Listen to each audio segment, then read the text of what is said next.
Start. महोदय, परिच्छेद.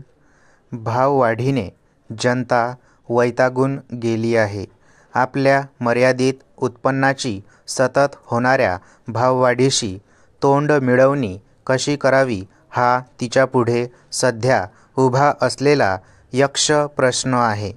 मालाचा दर्जा घसरत आहे आणि अधिक किंमत देऊन आपल्याला तो घ्यावा लागत आहे. सामान्य ग्राहक बहुसंख्य असूनही विरोध करू शकत नाही, म्हणून त्याला वाली कोणी दिसत नाही. ग्राहकांच्या संस्था, भांडारे यांनी जोर धरला पाहिजे, पण पुढारलेल्या देशाप्रमाणे त्यांनी भारतात मूळ धरलेले नाही. परिच्छेद.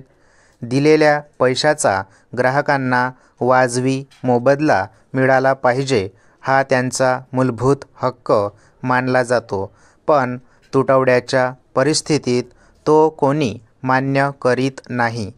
जाहिराती, व्याख्यानातून ग्राहकांच्या संरक्षणाच्या सेवेच्या घोषणांची उधळण होते. प्रत्यक्षात त्यांच्या पदरात फार अल्प पडते. उत्पादक व विक्रेते यांना त्यातल्या त्यात सोयीस्कर वाटते तीच किंमत ठेवून, शिवाय आकार दर्जा कमी करणे हे असतेच. नंतर पुन्हा किमती वाढविल्या जातात. अर्थात शेवटी संसाराचा भार सांभाळणाऱ्या गृहिणीपुढे तर हा एक मोठा यक्ष प्रश्नच उभा राहिलेला दिसून येतो. निर्भेळ, सुरक्षित वापरता येतील अशा वस्तू मिळणे फार अवघड होऊ लागले आहे आणि वाजवी किमतीला त्या मिळणे त्याहून कठीण होत आहे. मसाले, खाद्यतेल, किराणा माल किंवा तयार खाद्यपदार्थ यांच्या शुद्धतेची हमी क्वचितच मिळते. सध्याच्या प्राप्त परिस्थितीत त्या घेणेही अपरिहार्य असते. छोटी जागा, नोकरी करणाऱ्या स्त्रिया यामुळे तयार माल घेण्याकडे वाढत्या प्रमाणात कल दिसतो, पण नेमकी तेथेच अनेकदा सामान्य जनतेची फसवणूक होत असताना आढळून येते. ही कोंडी महागाईच्या परिस्थितीतच विशेष होते. सर्वसामान्य ग्राहकाची क्रयशक्ती महागाईत घटत असते. एकतर त्या मानाने त्याचे मानसिक उत्पन्न वाढत नाही आणि दुसऱ्या अंगाने पैशाचे मूल्यही वस्तूच्या संदर्भात कमी कमी होत जाते. या अडचणीतून मार्ग काढण्याचा त्याला सहज व सोपा वाटणारा उपाय म्हणजे तो पॅकबंद वस्तूच्या ऐवजी सुट्या स्वस्त मालाची खरेदी करणे पसंत करतो.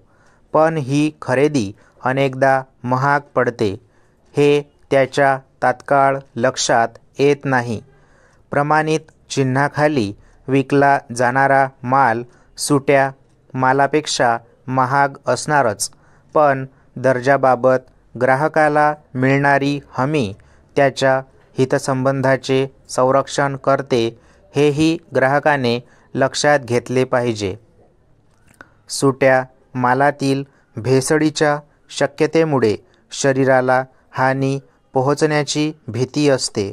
अर्थात तुलनेत स्वस्त दिसणारा हा माल शेवटी महागच पडण्याचा संभव अधिक असतो. त्याऐवजी प्रारंभीच थोडी अधिक वाटणारी किंमत देऊन निर्भेळ, प्रमाणित, पॅकबंद मालाचाच नेहमी आग्रह धरला तर दर्जाबद्दल व प्रत चांगली असल्याबद्दल किमान हमी मिळून हे दूरगामी धोके नक्की टाळता येऊ शकतील. स्टॉप.